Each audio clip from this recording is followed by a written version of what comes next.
നമസ്കാരം.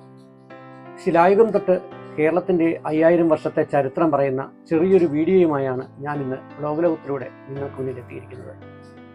തിരുവനന്തപുരത്തെ പ്രശസ്തമായ നേപ്പിയർ മ്യൂസിയത്തിന് ഓപ്പോസിറ്റായി പാർക്ക് വ്യൂ എന്നൊരു ചെറിയ കൊട്ടാരമുണ്ട്. അവിടെ ഒരുക്കിയ ചരിത്ര വിജ്ഞാന പ്രദർശനത്തിലൂടെയാണ് നമ്മുടെ ഇന്നത്തെ യാത്ര. നമുക്കിനി അകത്തേക്ക് പോയാലോ? വിദ്യാർത്ഥികൾക്കും വിനോദസഞ്ചാരികൾക്കും ഒരുപോലെ രസം പകരുന്നൊരു തീമാറ്റിക് ഇൻട്രാക്റ്റീവ് ആൻഡ് ഹെറിറ്റേജ് മ്യൂസിയമാണിത്.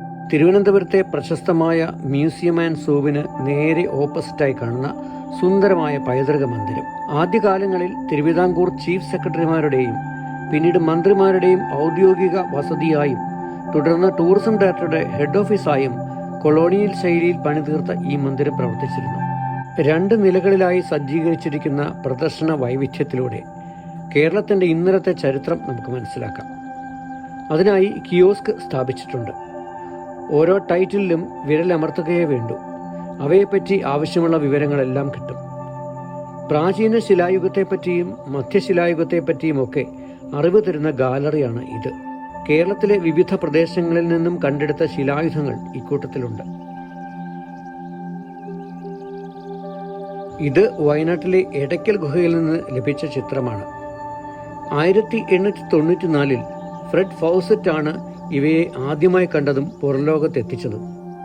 മഹാശിലായുഗ സംസ്കാരത്തിൻ്റെ ചിഹ്നങ്ങളായി കേരളത്തിലെ വിവിധ ഭാഗങ്ങളിൽ നിന്ന് ലഭിച്ച നന്നങ്ങാടികളെ കാണാം. പ്രാചീന മനുഷ്യർ ശവസംസ്കാരത്തിന് ഉപയോഗിച്ചിരുന്ന മൺകുടങ്ങളാണ് നന്നങ്ങാടികൾ. അക്കാലത്തെ പാത്രങ്ങളും ഇരുമ്പായുധങ്ങളും ഈ ഗാലറിയിൽ പ്രദർശിപ്പിച്ചിട്ടുണ്ട്. കേരളത്തിലെ മിക്കവാറും ക്ഷേത്രങ്ങളിലെല്ലാം ധാരാളം ദാരുശില്പങ്ങളും ശിലാശില്പങ്ങളും കാണാം. അവയെല്ലാം തന്നെ കല്ല്, ലോഹം, മരം എന്നിവയിലാണ് ഉണ്ടാക്കിയിട്ടുള്ളത്. ഇതിൽ ദേവശില്പങ്ങളും അസുരശില്പങ്ങളുമുണ്ട്. 13ഉം 14ഉം നൂറ്റാണ്ടുകളിലേതെന്ന് കരുതപ്പെടുന്ന ശില്പങ്ങളാണ് ഇവിടെ പ്രദർശിപ്പിച്ചിട്ടുള്ളത്. ലോഹശില്പങ്ങളാവട്ടെ 8ഉം 9ഉം നൂറ്റാണ്ടുകൾ നിർമ്മിച്ചതെന്ന് കരുതാം. ഈ ശില്പങ്ങളിൽ പലതിനും ചോള, പാണ്ഡ്യ, പല്ലവ, കേരള ശൈലി അവകാശപ്പെടാം. പുരാണ ഗ്രന്ഥങ്ങളുടെയും വൈദ്യശാസ്ത്ര ഗ്രന്ഥങ്ങളുടെയും ചെറിയൊരു ശേഖരം ഇവിടെയുണ്ട്. തിരുവിതാംകൂർ നാണയങ്ങളായ കാശ്, ചക്രം എന്നിവയുടെ പ്രദർശനവും ഇവിടെയുണ്ട്. ഒരു കാലത്ത് കേരളത്തിൽ ഉൾപ്പെട്ട പ്രദേശങ്ങൾക്ക് ഗ്രീസും പശ്ചിമേഷ്യയും റോമ സാമ്രാജ്യവുമായി വ്യാപാര ബന്ധമുണ്ടായിരുന്നു എന്നതിന് സംഘകാല സാഹിത്യത്തിൽ വ്യക്തമായ സൂചനകളുണ്ട്. ഇതിന് തെളിവായി ഓറി എന്നറിയപ്പെടുന്ന റോമൻ സ്വർണ്ണ നാണയങ്ങളും ദിനാരി എന്നറിയപ്പെടുന്ന റോമൻ വെള്ളി നാണയങ്ങളും 1945 ഇയാൽ എന്ന സ്ഥലത്ത് നിന്നും കണ്ടെത്തിയിട്ടുണ്ട്. 8-9 നൂറ്റാണ്ട് മുതൽക്കാണ് കേരളത്തിൽ ലോഹശില്പങ്ങൾ നിർമ്മിച്ചു തുടങ്ങിയത്. പുരാതന ശില്പശാസ്ത്രമനുസരിച്ചാണ് നിർമ്മിതിയും.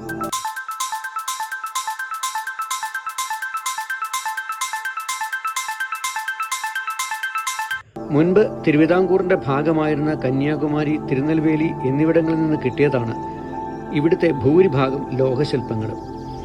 ഇവയൊക്കെയും 13 മുതൽ 18 വരെയുള്ള നൂറ്റാണ്ടുകളിൽ നിർമ്മിച്ചതെന്ന് കരുതപ്പെടുന്നു.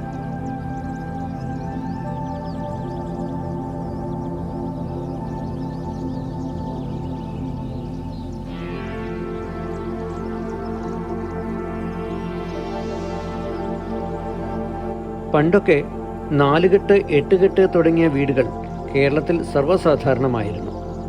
അവ കേരളീയ ഗൃഹനിർമ്മാണ രീതിയുടെ ഉത്തമ മാതൃകകളുമായിരുന്നു. 4 ചുറ്റും തിണ്ണയും നടുക്ക് നടുമുറ്റവും ഓരോ 4 കെട്ടിലും ഉണ്ടായിരുന്നു.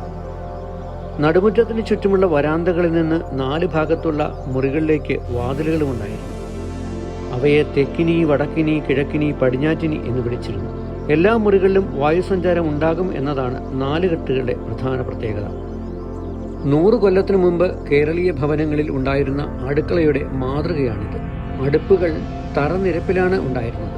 മാത്രമല്ല അവയൊക്കെ വിറകടുപ്പുകളുമായിരുന്നല്ലോ.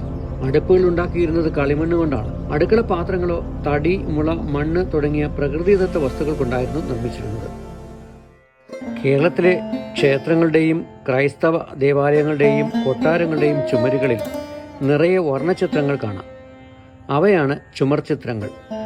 ചുവപ്പ്, മഞ്ഞ, പച്ച, കറുപ്പ്, വെള്ള എന്നീ 5 പ്രകൃതിദത്ത നിറങ്ങൾ കൊണ്ടാണ് ദേവീദേവന്മാരുടെയും ചരാചരങ്ങളുടെയും ചിത്രങ്ങൾ വരച്ചു പോകുന്നത്. ചുമർ ചിത്രങ്ങളുടെ കാര്യത്തിൽ കേരളത്തിന് സുദീർഘവും തനതുമായ പാരമ്പര്യമുണ്ട്.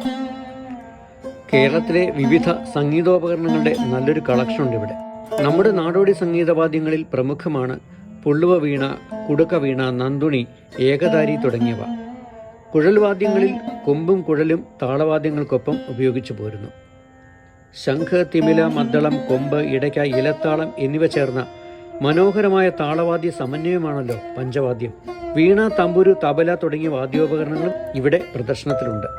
ഇവിടുത്തെ കാഴ്ചകൾ മുഴുവനും കണ്ടു കഴിഞ്ഞ് പുറത്തിറങ്ങുമ്പോൾ ഇനിയും കുറെ കൂടി കാണാനുണ്ടായിരുന്നെങ്കിൽ എന്ന് നാം ആശിച്ചു പോകും. കേരളത്തിൻ്റെ ഇന്നലെ പറ്റിയുള്ള ചരിത്രം അത്രയ്ക്ക് രസകരമാണ്. വെറും 20 രൂപയ്ക്ക് കേരളത്തിൻ്റെ പഴയകാല ചരിത്രമറിയാൻ തിരുവനന്തപുരത്ത് എത്തുന്നവർക്ക് കഴിയും. അതിനവർ ശ്രമിക്കണം എന്ന് എനിക്ക് പറയാനുള്ളൂ. വീഡിയോ ഇഷ്ടമായെങ്കിൽ കമൻറ്റ് ചെയ്യാനും സബ്സ്ക്രൈബ് ചെയ്യാനും മറക്കരുതേ.